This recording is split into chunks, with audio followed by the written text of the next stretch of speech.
अस्सलाम वालेकुम नाजरीन, आप यूट्यूब चैनल देख रहे हैं। मैं इमरान खान हूँ। नाजरीन, सबसे बड़ी खबर ये है और सबसे बड़ी हकीकत ये है कि बलूचिस्तान में पाकिस्तान की इंटेलिजेंस एजेंसियों को बहुत बड़ी शिकस्त हुई है। एजेंसियों का काम जंग लड़ना नहीं होता, उनका काम होता है कि कोई भी हमला होने जा रहा हो, मुल्क के खिलाफ कोई भी बड़ी साजिश हो रही हो, मुल्क के दुश्मन किसी जगह पर कोई कार्रवाई कर रहे हों, तो पहले से उसका पता लगाकर अपनी इंटेलिजेंस के जरिए से उसको नाकाम बनाना और वक्त से पहले कार्रवाई करना, वक्त से पहले दुश्मन को नाकाम बनाना। अब ये काम पूरी दुनिया की एजेंसियां करती हैं। एजेंसियों की आपस में लड़ाई भी चलती रहती है, दूसरे ममालिक में एजेंसियां कार्रवाई भी करती रहती हैं और अपने मुल्क को बचाने के लिए भी किरदार अदा करती रहती है। ज़्यादातर इस वक्त जो दहशतगर्दी का दौर है, इस दौर में जो इंटेलिजेंस एजेंसियां हैं उनकी ज़्यादा तवानाई इस बात के ऊपर खर्च होती है कि वो दहशतगर्दी के बड़े वाक़यात को होने से पहले नाकाम बनाएं और उसे रोकें। जहां पर भी दुनिया में दहशतगर्दी का कोई बड़ा वाक़या होता है तो इंटेलिजेंस एजेंसियों के ऊपर मलबा गिरता है और बड़े बड़े इंटेलिजेंस ऑफिसर्स जो हैं वो इस्तीफा देते रहते हैं। तो ये बड़ी थैंकलेस किस्म की जॉब होती है। लेकिन पाकिस्तान की इंटेलिजेंस एजेंसियां लगातार बलूचिस्तान में खासतौर पर और खैबर पख्तूनख्वा में भी दहशतगर्दी के हमले रोकने में नाकाम होती चली आ रही है। जाफर एक्सप्रेस यानी पूरी की पूरी ट्रेन जो है उसको अगवा कर लिया गया, किसी को कानो कान खबर नहीं हुई, कोई इंटेलिजेंस रिपोर्ट नहीं थी और बड़ा नुकसान हुआ, पाकिस्तान की बहुत बदनामी हुई। फिर मुख्तलिफ वाक़यात होते चले गए और बिलाखिर अब 12 शहरों में एक साथ हमला कर दिया गया दहशतगर्दों की जानिब से। इस पर मुझे बात करनी है, लेकिन यह पाकिस्तान की इंटेलिजेंस एजेंसियों की एक बड़ी नाकामी है। इसमें एक बड़ा इंपॉर्टेंट क्वेश्चन है जो उठाया जा रहा है सोशल मीडिया सार्फिन की जानिब से और लगभग एक जैसे अल्फाज ही इस्तेमाल किए जा रहे हैं। जिब्रान नासिर साहब ये कहते हैं कि बलूचिस्तान जल रहा है, हमारे शहरी, पुलिस एहलकार, सिविल सर्वेंट्स और फौजी शहीद हो रहे हैं, मगर सवाल करने की इजाजत किसी को नहीं है। बस इतना इत्मीनान रखें कि हर हमला, हर लाश और हर तबाही फितनतुल हिंदुस्तान का नतीजा है। गोया हिंदुस्तान के पास कोई ऐसी करामत है, कोई ऐसा शहर है या कोई ऐसी दिलकश लालच है कि पढ़े लिखे नौजवान लड़के और लड़कियां खुद को खुशी खुशी बमों से उड़ाने पर आमादा हो जाते हैं। यह बड़ी अलार्मिंग सिचुएशन है। देखें, जब इतनी बड़ी नाकामी हो जाएगी ना तो फिर सवालात उठेंगे और फिर जो सवाल नहीं उठाएगा इसका मतलब है उसके पास दिमाग ही नहीं है, और फिर जो नहीं पूछेगा सवाल इसका मतलब है वो अपने मुल्क का वफादारी नहीं है, वो अपने मुल्क को आगे बढ़ता हुआ देखना नहीं चाहता। देखिए, ये भारत की एक कामयाबी है, ये पाकिस्तान की हुकूमत कह रही है, मैं नहीं कह रहा। वो इस तरह के फितनतुल हिंदुस्तान पाकिस्तान इसको करार देता है। ये बात DGISPR ने भी की है और ये बात पाकिस्तान के आर्मी चीफ ने भी की है और वो बार बार ये कहते हैं कि बलूचिस्तान में जो भी दहशतगर्दी के वाकयात हो रहे हैं, खुसूसन जो BLA कर रही है, ये फितनतुल हिंदुस्तान है, यानी इनके पीछे भारत है और भारत इनको सपोर्ट करता है और भारत ये हमले पाकिस्तान में करवा रहा है। अब अगर ये हमले पाकिस्तान में भारत करवा रहा है तो फिर पाकिस्तान क्या कर रहा है? यानी अगर भारत कर रहा है तो भारत तो कामयाब हो रहा है। और दूसरी बात यह है कि भारत ने तो भी हाल ही में एक फिल्म भी बनाई है और वो अक्सर बनाता रहता है कि पाकिस्तान के अंदर हम मुदाखलत करते हैं।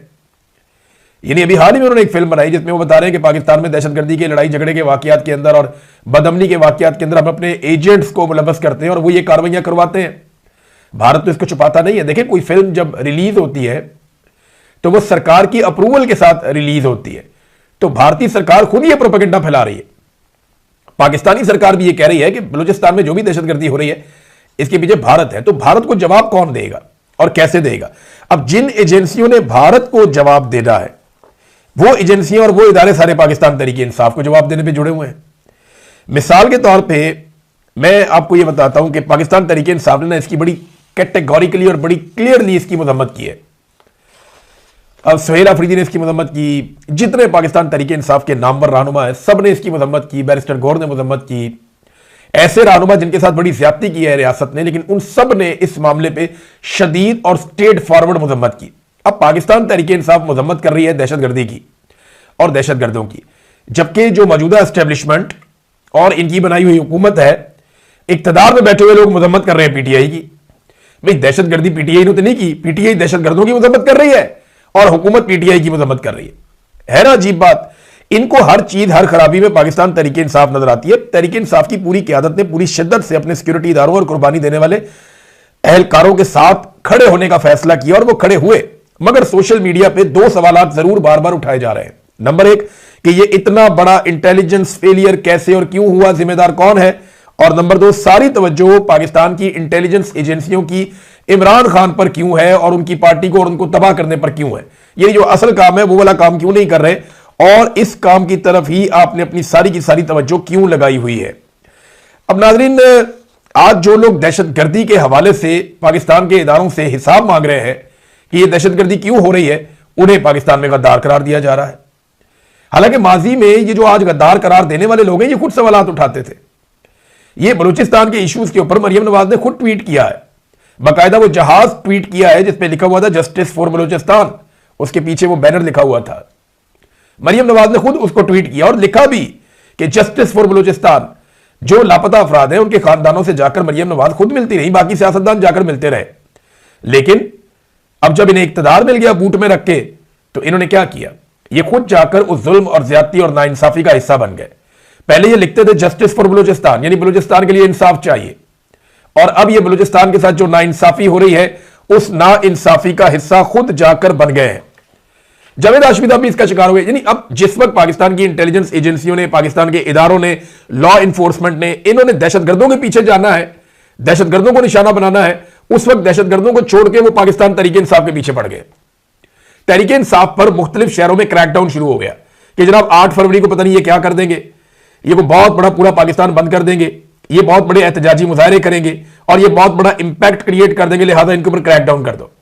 और दहशतगर्दों पे क्रैकडाउन करना है, उन्होंने पकड़ के जावेद हाशमी के घर पे क्रैकडाउन कर दिया। दहशतगर्दों पे क्रैकडाउन करना और पकड़ के पाकिस्तान तहरीक इंसाफ पे क्रैकडाउन शुरू कर दिया।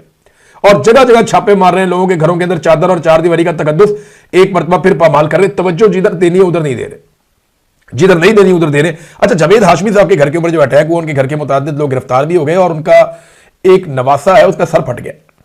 छोटा सा बच्चा उन्होंने गोद में बैठाया हुआ था। वो बता रहे हैं जनाब कि बड़ा जुल्म हुआ हमारे साथ कि दर्जनों पुलिस वाले घर के अंदर घुस गए और उन्होंने छापा मारा। सब जानते हैं कि ये जावेद हाशमी साहब के साथ क्यों हुआ, नाम लगाया हुआ कि बिजली चोरी का मामला, उसलिए आके पकड़ लिया।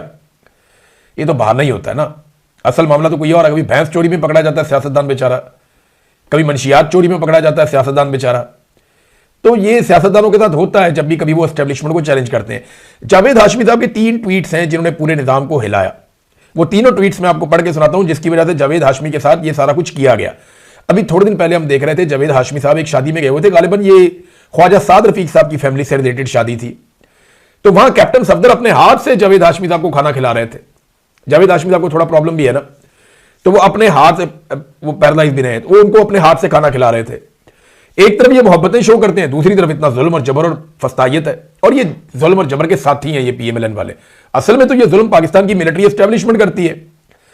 तो जावेद हाशमी साहब ने कहा, जी बलूचिस्तान के हालात देखकर मेरा दिल बहुत गमज़दा है। सालों की नाकाम पॉलिसियां और बलोच अवाम को गुलाम बनाने वाली सोच का अंजाम यही होना था। इस्लामाबाद आपके पास आई मारंग बलोच और बलोच खवातीन, जिनका मुतालबा सिर्फ यही था कि उनकी बात ही सुन ली जाए। आपने ना सुनी, आपने राब्ते की हर दीवार गिरा दी, बलोच अवाम को दीवार से लगा दिया। काश कायदे आजम की कोयटा स्टाफ कॉलेज की तकरीर पर अमल किया होता तो आज कोयटा बच जाता। काश अपनी बैरक्स में ही रहते। ये जावेद हाशमी साहब ने ट्वीट किया, रोला पड़ गया, पढ़ना था। एक और उन्होंने ट्वीट किया, ये सुन लें आप जरा, आपको पता चल जाएगा कि किन बातों पे एस्टेब्लिशमेंट को बहुत गुस्सा आता है। इमरान खान से जिस अंदाज में नारवा सलूक किया जा रहा है, मैंने ये पहली मरतबा देखा है। किसी हुक्मरान को इतना डरा हुआ भी मैंने पहली मरतबा देखा है। आसिम मुनीर साहब, आपको मशवरा है कि इमरान खान के मामले में ये इस कदर अपने जहन पे ये मामला सवार ना करें, आपको कोई इस्तिस्ना नहीं बचा सकेगी। फिर एक और ट्वीट, जी सबसे खतरनाक ट्वीट है, जावेद हाशमी साहब ने किया। उन्होंने कहा, जी इसराइल हमास को अब तक डिसआर्म करने में नाकाम रहा, अब यह ड्यूटी अफवाज पाकिस्तान के सपुर्द की जा रही है। गजा जाएं, फलस्तीनी लोगों को डिसआर्म करें और उन्हें इसराइल के रहमो करम पर छोड़ दें। यह खबर भी सुनी गई है कि शायद हमारे कुछ सिपाही वहां हमास की बिछाई हुई सुरंगें साफ करते हुए वफात पा गए हैं। हमारा काम तो यह था कि किबला अव्वल के मुहाफिज बनते, मगर आज हम पर उन्हीं मुहाफिजों को खत्म करने की ड्यूटी लगाई जा रही है।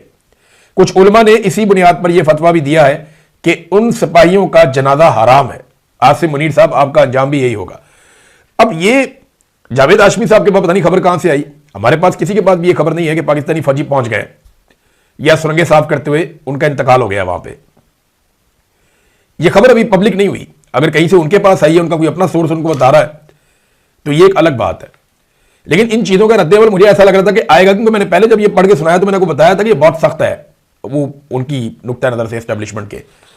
तो जावेद हाशमी साहब के घर के ऊपर अब जो अटैक करना है दहशतगर्दों पे, वो इन लोगों के घरों के ऊपर हो रहा है। पाकिस्तान के अंदर बदअमनी है, पाकिस्तान के अंदर पाकिस्तान अमन कायम करने में मुकम्मल तौर पर नाकाम होता चला जा रहा है। इस नाकामी के बावजूद पाकिस्तानी फोर्सेस जाएंगी और गजा में अमन कायम करेंगी। पाकिस्तानी फोर्सेस जाएंगी और इसराइल की सरहदों का तहफ़्फ़ुज़ किया जाएगा एक ऐसी फोर्स के जरिए से जिसको स्टेबलाइजेशन फोर्स कहा जाता है, इंटरनेशनल स्टेबलाइजेशन फोर्स, आलमी इस्तेहकाम फोर्स। इसे लगाया जाएगा बोर्ड ऑफ पीस के जेर निगरानी। और बोर्ड ऑफ पीस में पाकिस्तान जब गया था तो DGISPR ने क्या कहा था? उन्होंने कहा था कि इसराइल को अमेरिका के जरिए कंट्रोल किया जा सकता है, तो इसलिए हम बोर्ड ऑफ पीस के अंदर गए ताकि इसराइल जो नस्लकुशी कर रहा है उसको रोकने के लिए अमेरिका को इस्तेमाल कर सके या अमेरिका के जरिए से इसराइल को रोका जा सके। यह बात DGISPR ने दावा किया था। गुज़िश्ता 2 दिनों में 40 से ज्यादा फलस्तीनी शहीद कर दिए गए, जिनमें बच्चे शामिल हैं। अब यह नस्लकुशी नहीं है तो और क्या है?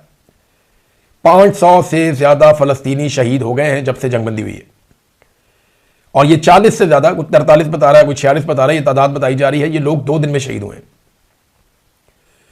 सिर्फ हफ्ते वाले दिन, एक दिन में लगभग 40 लोग शहीद हो गए। 11 लोग एक दिन पहले बताए जा रहे थे, अब ये अलग अलग तादाद मुख्तलिफ लोग बता रहे हैं।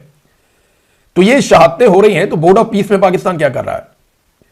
पाकिस्तान ने तो दावा किया था और बड़ी खुशियां मनाई थी, बड़े कहकहे लगाए थे कि हम डोनाल्ड ट्रंप के जरिए से इसराइल को कंट्रोल कर लेंगे। तो कीजिए साहब कंट्रोल। वहां कत्लेआम हो रहा है जिसे आप रोकने में अभी तक नाकाम है। तो दहशतगर्दों पे क्रैकडाउन करने की बजाय पाकिस्तान तहरीक इंसाफ पे क्रैकडाउन किया जा रहा है, और क्रैकडाउन की वजह जो है वो 8 फरवरी है कि जनाब 8 फरवरी को जो भी होने जा रहा है इसको रोको हर हाल में। अगर 8 फरवरी वाला मामला ना रोका तो फिर मुसीबत बन जाएगी। अब इमरान खान साहब की जो आंख में एक प्रॉब्लम है और उसकी वजह से उनको ट्रीटमेंट के लिए लाया गया अडियाला जेल से निकालकर पिम्स अस्पताल तक। असदुल्ला खान साहब ने इस खबर को ब्रेक किया था, ये उनका क्रेडिट है, उनका रहेगा। ये बहुत बड़ी खबर है। तो इतनी बड़ी खबर ब्रेक करना एक बड़ा एजाज होता है, मैं बतौर सहाफी ये समझता हूं। अब असदुल्ला खान साहब ने जब ये खबर दी और ये मामला बाहर आया तो उस वक्त एकदम किसी को समझ नहीं आई, लोग समझ नहीं पा रहे थे। यानी मुझे खुद भी लग रहा था कि यार ये कैसे हो सकता है, लेकिन फिर तस्दीक होना शुरू हुई, मामला खुलना शुरू हुआ। और अब सूरत हाल ये है कि दबाव बढ़ता जा रहा है, बैन अल-अक़वामी दबाव बढ़ रहा है, पाकिस्तान के अंदर दबाव बढ़ रहा है। इमरान खान साहब के बच्चे, उनकी साबका अहलिया सब दबाव डाल रहे हैं। आलमी जरीदों में, अखबारात में हर जगह ये चीज़ें छप रही हैं। आलमी रहनुमा इसके बारे में पूछ रहे हैं। डिप्लोमेटिक इनक्लेव के अंदर यही बातें चल रही हैं। जितने भी सफ़ीर पाकिस्तान में मौजूद हैं वो पाकिस्तान की गवर्नमेंट से इसी बारे में बातचीत पूछ रहे हैं अपने अपने सोर्सेज से। तो ये टॉक ऑफ द टाउन है और ये इंटरनेशनल खबर है, कोई लोकल नहीं है। तो दबाव पाकिस्तान की हुकूमत के ऊपर एकदम बहुत ज़्यादा बड़ा है। इस दबाव को देखते हुए ऐसा लगता है कि मुमकिन है इमरान खान साहब की उनके डॉक्टरों से मुलाकात करवा दी जाए, या डॉक्टरों को चंद मखसूस शराइत के मुताबिक इमरान खान साहब से मिलने दिया जाए। यह मुमकिन है। और यह भी मुमकिन है कि इमरान खान साहब की किसी एक बहन की भी मुलाकात करवा दी जाए, शायद। इसके इम्कानात कम है, लेकिन हो सकता है इमरान खान साहब की बहन की मुलाकात भी करवा दी जाए। और इस बारे में बड़ी लगातार डिस्कशन हो रही है ऐवानों में। हुकूमत यह समझती है कि यह अब करवा देना चाहिए। एस्टेब्लिशमेंट यह समझती है कि इमरान खान साहब से इस वक्त मुलाकात करवा के एक नई मुसीबत गले डल जाएगी और आसिम मुनीर साहब की मुश्किलात में और हुकूमत की मुश्किलात में इजाफा हो जाएगा। अब ये कशमकश चल रही है हुकूमत के अंदर। एक गिरोह है वो समझता है जी करवाएं मुलाकात, कल को हमने भी गिरफ्तार ही होना है। सियासतदानों की तो यही किस्मत है ना। अब ये जर्नैल थोड़ी है जो जजीरों पे चले जाएंगे, सियासतदान है बेचारे, तो उनकी तो बेचारों की यही किस्मत है। तो मामला ये है कि एक गिरोह ये कह रहा है जनाब कि करवाएं मुलाकात, दूसरी तरफ लोग ये कह रहे हैं कि ना मुलाकात ना करवाना, फंस जाओगे। ये कोई तहरीक खड़ी कर देंगे, इमरान खान साहब कोई पैगाम भेज देंगे। अब मामला यहां पे आके रुका हुआ है और कोई हल इसका निकल नहीं रहा। एक बात और नाज़रीन, मैं आपको बलूचिस्तान में दहशतगर्दी उसके हवाले से आपको मैं कहना चाहता हूं, और ये जरूरी है बात। 2 चीजें। नंबर 1, पाकिस्तान ने बार बार कहा कि ये जो भी हो रहा है ये इंडिया कर रहा है, तो हम इंडिया के खिलाफ क्या कर रहे हैं? इंडिया जब भी कहता है कि पाकिस्तान ने इंडिया में फलाना अटैक करवाया, या पाकिस्तान से दहशतगर्दों ने आके इंडिया में फलाना अटैक किया, या पाकिस्तान के स्पॉन्सर लोगों ने या पाकिस्तान ने मदद दी, इंडिया में ये जो हमले हुए इनके पीछे पाकिस्तान है, वो ये कहते हैं जब, तो वो पाकिस्तान से बदला लेते हैं, पाकिस्तान पे हमला करते हैं। पाकिस्तान क्या करता है? देखिए, जब आप इतना खुल